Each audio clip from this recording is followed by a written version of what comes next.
ముఖ్యంగా కొన్ని ఆహార పదార్థాలు అవాయిడ్ చేసుకోవడం చాలా బెటర్ అండి.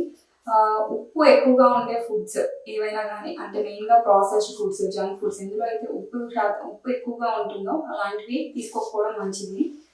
ఇంకా ఇందులో అయితే ఫ్యాటీ ఫుడ్ అంటాము, నూనెలో బాగా డీప్ ఫ్రై చేసిన ఆహారం కానీ, షుగర్స్ ఎక్కువగా ఉండే స్వీట్స్ అలాంటివి కొంచెం అవాయిడ్ చేసుకోవడం బెటర్ అండి.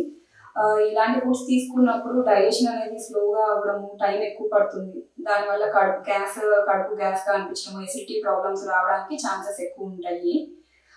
వేసవిలో మెయిన్గా వేడిని తట్టుకోవడానికి చాలా మంది ఇవి కూల్ డ్రింక్స్ లాంటివి తీసుకుంటూ ఉంటారు. ఈ కార్బోనేటెడ్ డ్రింక్స్ ఏవైతే ఉంటాయో, సాఫ్ట్ డ్రింక్స్ కానీ లేకపోతే సోడా లాంటివి కానీ అవాయిడ్ చేసుకోవాలండి. అవి టెంపరీగా కొద్దిగా రిలీఫ్ ఇచ్చినట్టు అనిపించినా కానీ వాటి వల్ల గ్యాస్ ఇష్యూస్, కడుపు ఉబ్బరంగా అనిపించడము, ఎసిడిటీ ప్రాబ్లమ్స్ ఎక్కువ అవడానికి చాలా ఛాన్సెస్ ఉంటాయి. ఇంకా టీ, కాఫీ కూడా తగ్గించుకోవాలండి. అవి కూడా ఎంత తక్కువగా తీసుకుంటే అంత మంచిది. వాటి వల్ల డీహైడ్రేషన్ రావడానికి ఛాన్సెస్ ఎక్కువగా ఉంటాయి సమ్మర్లో మెయిన్గా. ఓకే, అండ్ నెక్స్ట్ ఆల్కహాల్ అనేది అవాయిడ్ చేసుకోవడం మంచిది. ఎక్కువ ఫ్రెష్ ఫ్రూట్స్, వెజిటేబుల్స్ ఎక్కువగా తీసుకోవడం మంచిదండి.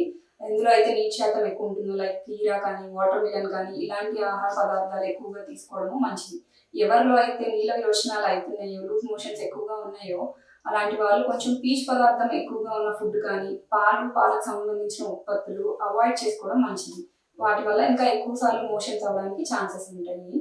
అండ్ వీళ్ళు తక్కువగా పీచు పదార్థం తక్కువ ఉండే ఆహారం, లేదంటే బ్రాడ్ డైట్ అని అంటాం, banana, rice, Apple sauce and white bread ఇలాంటివి తీసుకోవడం వల్ల డైజెషన్ అనేది ఈజీగా ఉండి విరోచనాలు కూడా తగ్గడానికి ఛాన్స్ ఉంటుంది.